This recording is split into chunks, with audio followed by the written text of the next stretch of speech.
Hello दोस्तों, मैं आप सभी का स्वागत करता हूं आपके अपने यूट्यूब चैनल रीस्टार्ट इंस्टीट्यूट में।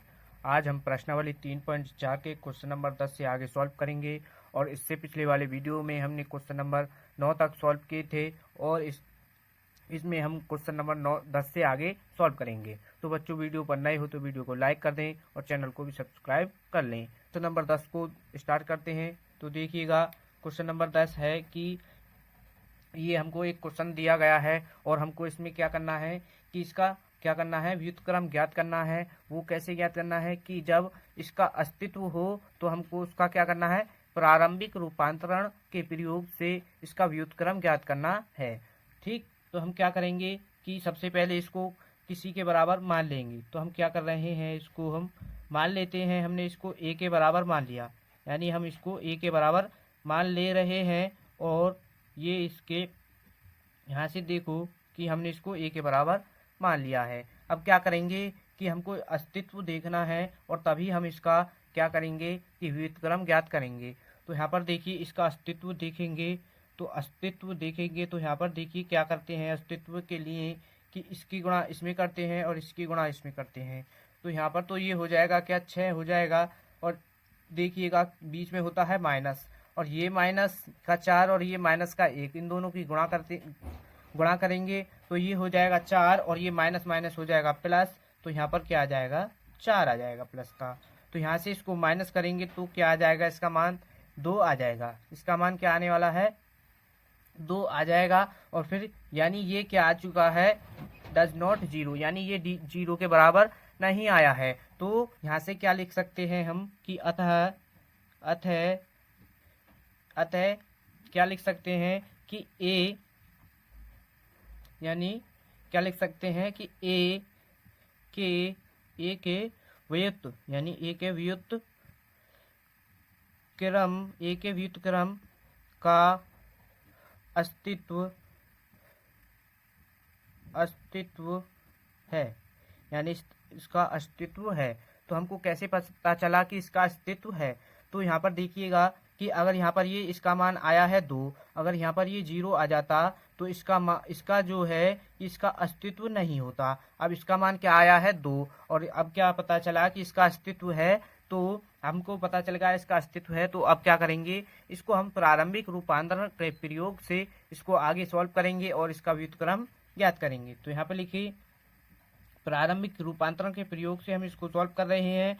तो वो यानी प्रारंभिक रूपांतरण के प्रयोग से सॉल्व करते हैं तो इस फॉर्मूले का यूज करते हैं, यानी इसका प्रयोग करते हैं। तो सबसे पहले यहाँ पर क्या करते हैं कि a का मान रखते हैं, इसमें a का मान रखते हैं। तो a का मान क्या है, 3 माइनस का 4 माइनस का 1, तो ये इसका a का मान है। और यहाँ पर क्या करेंगे, i का मान रखेंगे। यहाँ पर i का मान रखेंगे तो i का मान रख दो। i का मान क्या है, ये i का मान ये होता है। और इनटू में क्या चलता है हमारा a। तो यहाँ से देखिएगा, इसको 3 बनाना है तो हम क्या करेंगे कि R1 में चेंज करेंगे, यानी फर्स्ट रो में चेंज करेंगे। क्या करेंगे कि R1 को क्या कर दें, हम R1 को प्लस कर दें R2 से, यानी R1 को प्लस कर दें R2 से। तो हमने इसको प्लस क्यों किया है, तो यहाँ पर देखिए प्लस इसलिए क्या है कि R2 का मान, यानी यहाँ पर प्लस का, यहाँ पर माइनस का है, और R1 का मान क्या है, प्लस का। तो यहाँ पर इसको इसलिए हमने इसको क्या किया है, प्लस किया है। तो यहाँ पर देखिए, जब R1 में चेंज कर रहे हैं तो R2 हमारा एज इट इज, यानी जैसा है वैसा ही हमको लिखना है। तो हम सबसे पहले क्या करते हैं, इसको R2 वाली रो को लिख लेते हैं। तो अब क्या करेंगे कि R1 में चेंज कर रहे हैं तो R1 का मान क्या है, यहाँ पर 3, यानी यहाँ पर R1 की जगह पर हम 3 रखें और R2 की जगह पर R2 का मान रखें, यानी -4। और देखिए कि यहाँ पर ये प्लस का 3 है और यहाँ पर ये क्या है, माइनस का 4 है। तो यहाँ पर क्या आ जाएगा, माइनस करने के बाद माइनस का 1 आ जाएगा, यानी इसका मान माइनस का 1 आ जाएगा। अब क्या करेंगे कि अब यहाँ पर देखिए इसका क्या मान है, R1 का -1 और इसका क्या मान है, 2, यानी हम -1 में से 2 को माइनस करेंगे तो यहाँ पर क्या आ जाएगा, हमारा 1 आ जाएगा, यानी यहाँ पर 1 आ जाएगा। अब यहाँ पर भी यही करेंगे कि R1 का मान 1 है, R2 का मान 0 है, तो यहाँ पर 1 रहेगा। और यहाँ पर क्या आ जाएगा, R2 का मान 1 है और यानी R1 का मान 0 है, R2 का मान क्या है, 1, तो यहाँ पर भी 1 आ जाएगा। अब ठीक यहाँ पर ये बन चुका है हमारा क्या, यहाँ पर देखिएगा कि यहाँ पर ये बना है -1 और हमको क्या चाहिए, +1। तो हम क्या कर दें कि R2 में यानी R1 में क्या कर दें, -1 की गुणा यानी -1 की गुणा कर दें किसमें, R1 में। R1 में क्या कर दें हम, -1 की गुणा यानी R1 में माइनस की गुणा कर देंगे तो यहाँ पर देखिएगा कि ये हो जाएगा प्लस, तो यहाँ पर ये हो जाएगा प्लस का 1 और यहाँ पर क्या हो जाएगा, ये माइनस का 1। ये जैसा है वैसा ही रहेगा। ठीक, अब यहाँ पर देखिए 1 1 0 1 ये इंटू में ए। ठीक, अब क्या करना है कि यहाँ पर हमको पता है कि यहाँ पर 0 बनाना होता है, 4 की जगह पर हमको 0 बनाना है। तो यहाँ पर क्या करेंगे कि R2 में तो हमको चेंज करना है, हमको पता है R2 में चेंज करेंगे तभी यहाँ पर 0 होगा। तो देखिए यहाँ पर तो R2 में चेंज कर रहे हैं कि ये तो R2 है -4 यहाँ पर है। और हम क्या कर दें कि R1 में क्या कर दें, 4 की गुणा कर दें और प्लस कर दें। R1 में 4 की गुणा कर दें और प्लस कर दें तो यहाँ पर क्या आ जाएगा, यहाँ पर क्या आ जाएगा, 0 आ जाएगा। वो कैसे, यहाँ पर देखिए अभी R1 में चेंज कर रहे हैं तो R2 में चेंज कर रहे हैं तो ये यूँ ही रहेगा। तो यहाँ पर देखिए 1 1 0 1 ये रहा। ठीक, अब यहाँ पर देखिए कि R2 का मान क्या है, -4 और R1 में 4 की गुणा कर दें यानी 4 की गुणा 1 में करोगे तो यहाँ पर भी 4 हो जाएगा, यहाँ पर -4, इसको माइनस करोगे तो 0 आ जाएगा। अब देखिए R2 का मान क्या है, 2, R2 का मान है 2 और R1 का मान है -1 और इसमें 4 की भी गुणा कर रहे हैं तो यहाँ पर हो जाएगा -4 और यहाँ पर क्या हो जाएगा 2, यहाँ पर 2 और यहाँ पर 4, तो ये इसको माइनस करेंगे तो यहाँ पर माइनस करने के बाद 2 आ जाएगा। और ये यहाँ पर हमने गलती से लिख दिया है क्योंकि यहाँ पर हमने इसमें चेंज किया है तो यहाँ पर ये अभी नहीं लिखना था। तो यहाँ पर देखिए R2 का मान इसमें क्या है 0, R2 का मान क्या है इसमें 0 और R1 का मान 1 है और इसमें 4 की गुणा कर रहे हैं तो यहाँ पर क्या आ जाएगा 4, यहाँ पर 4 आ जाएगा। और यहाँ पर देखिए कि R2 का मान क्या है 1 और R1 में चेंज कर रहे R1 में 4 की गुणा कर रहे हैं तो और ये जुड़ जाएगा तो यहाँ पर आ जाएगा ये 5, यहाँ पर 5 आ जाएगा। ठीक, अब यहाँ पर देखिए 1 बन चुका है, यहाँ पर 0 बन चुका है।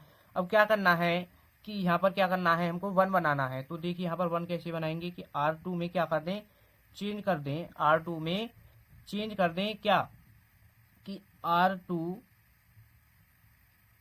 R2 कर दें यानी हम क्या करेंगे R2 को किससे, ये माइनस है, R2 को माइनस कर दें किससे 2R1 से, यानी R2 को चेंज कर दें 2R1 से। तो यहाँ पर हमारा क्या हो जाएगा 1 आ जाएगा, नहीं 1 नहीं आएगा। अब इसमें 2 की गुणा नहीं करेंगे क्योंकि हमको 0 थोड़ी बनाना है, यहाँ पर बनाना है 1। तो यहाँ पर देखिए जब ये माइनस का क्या है 2, यहाँ पर क्या है माइनस का 2 और यहाँ पर क्या है माइनस का 1, ये माइनस और ये माइनस तो हो जाएगा प्लस। तो पहले लिख लेते हैं 1 माइनस का 1 ये रहा और इधर 1 1 और इंटू में ए, यहाँ पर भी ए चल रहा है। तो यहाँ से देखिए कि R2 क्या है, पहले तो इसमें देखिए R2 क्या है, यहाँ पर 0, R2 है हमारा इसमें 0। तो देखिए अब यहाँ पर देखिए ये गलत हो गया है यहाँ पर, तो हम क्या करेंगे इस तरीके से, यहाँ पर हमारा 1 नहीं आएगा। तो यहाँ पर देखिए यहाँ पर हमको बनाना है 1, तो यहाँ पर क्या लगाएंगे कि R2 को चेंज करेंगे, R2 को चेंज करेंगे किससे, R2 को चेंज करेंगे कि यहाँ पर तो क्या है माइनस का, अब यहाँ पर हमको चाहिए प्लस का 1, तो माइनस का इसमें क्या कर दें R2 में क्या कर दें माइनस का 1/2 से, R2 में क्या कर दें माइनस का 1/2 से R2 में भाग मार दें तो यहाँ पर 1 हो जाएगा। वो कैसे, देखिए यहाँ पर 1 यहाँ पर ये रहेगा क्योंकि हम R2 में चेंज कर रहे हैं, R1 को नो चेंज रखेंगे तो ये ऐसा ही रहेगा। तो यहाँ पर ये इंटू में ए चलेगा तो यहाँ पर तो 0 रहेगा, यानी 0 में तुम किसी का भी भाग मार दो वो 0 ही रहता है। तो यहाँ पर देखिएगा क्या करेंगे कि यहाँ पर तो माइनस का 2 है, ठीक, यहाँ पर ये क्या है माइनस का 2, जैसे यहाँ पर देखिए कि 1/2 ये है क्या 1/2 और R2 का मान रखना है हमको, यहाँ पर R2 का मान क्या है माइनस का 2, तो 2 से 2 तो हमारा कैंसिल हो जाएगा और ये माइनस हो जाएगा प्लस, तो यहाँ पर क्या आ जाएगा 1, तो यहाँ पर आ जाएगा 1। अब यहाँ पर देखिए कि जैसे ये 4 है यानी R2 का मान तो यहाँ पर 4 है और 1/2 ये है, 2 का बार डिवाइड मार दोगे 4 में तो 2 बार जाएगा और ये माइनस है तो यहाँ पर क्या आ जाएगा माइनस का 2 आ जाएगा।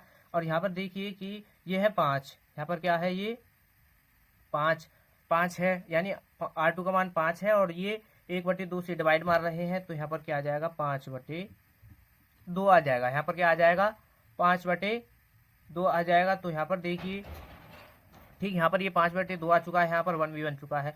अब ये -1 की जगह पर क्या बनाना होता है, हमको 0 बनाना होता है। क्या, -1 की जगह पर हमको 0 बनाना होता है। तो देखिए, -1 की जगह पर 0 बनाएंगे तो यहाँ से देखिए, -1 की जगह पर 0 बना रहे हैं, तो पहले इसको लिख लेते हैं। तो वो क्या है, यहाँ से देखिए कि ये है, आया था अभी हमारा क्या, 1 -1 0 1 ये, और इधर था 1 1 -2 और इधर -5/2 और इनटू में a।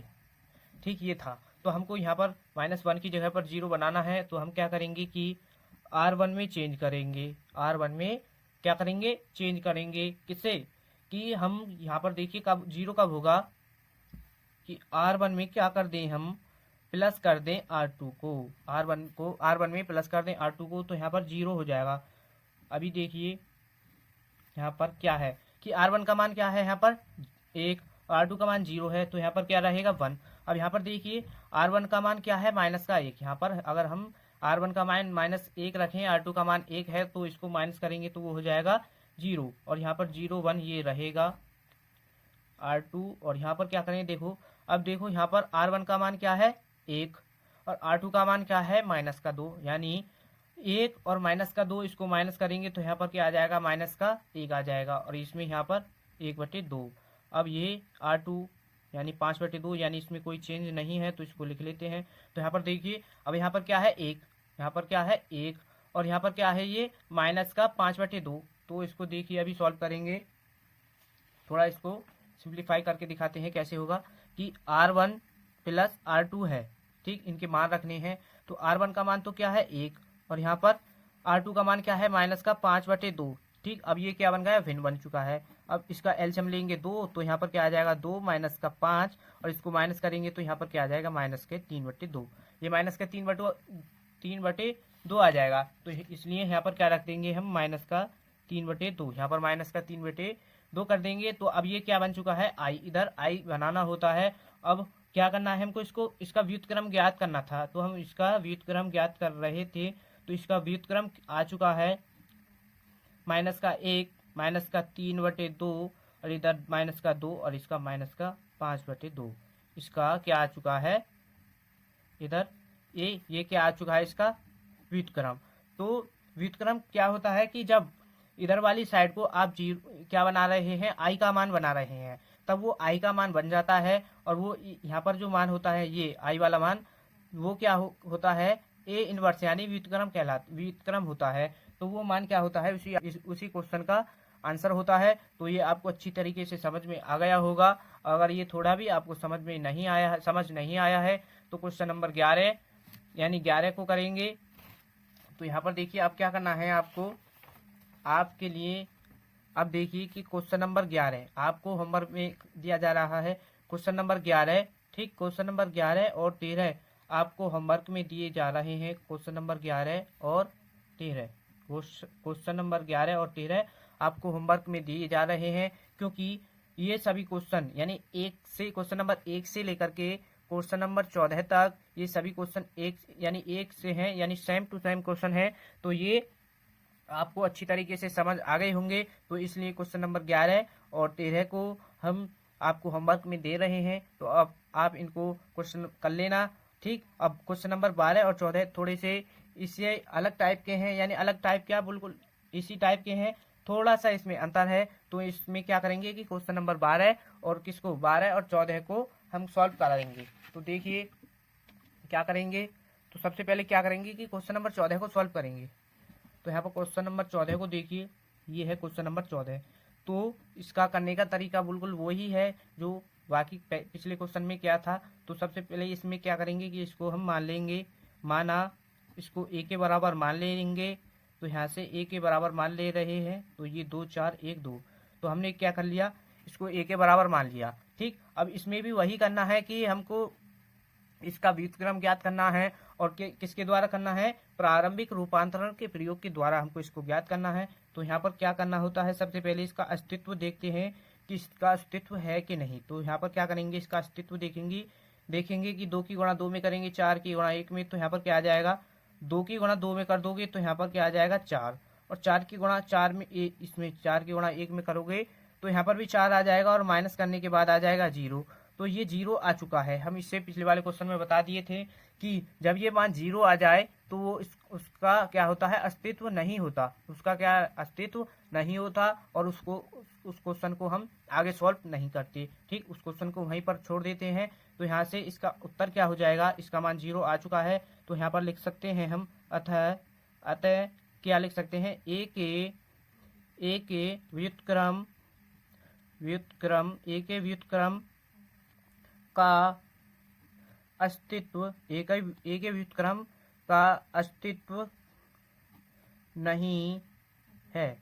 ठीक, यहाँ पर क्या है, इसका अस्तित्व नहीं है, इसको हम क्या कर सकते हैं, आगे सॉल्व नहीं कर सकते, तो इसलिए हम इसको यहीं पर छोड़ देंगे, और इसका यही आंसर है, इस क्वेश्चन का यही आंसर है। तो इसी तरीके से क्वेश्चन नंबर 12 को सॉल्व करेंगे। तो यहीं पर क्वेश्चन नंबर 12 को सॉल्व कर लेते हैं। तो उसमें दिया है एक अवयव, तो उसको हम क्या करते हैं, ए के बराबर मान ले रहे हैं। क्वेश्चन नंबर 12 ये रहा, तो ये क्वेश्चन नंबर 12 है, तो इसको हमने क्या किया, ए के बराबर मान लिया।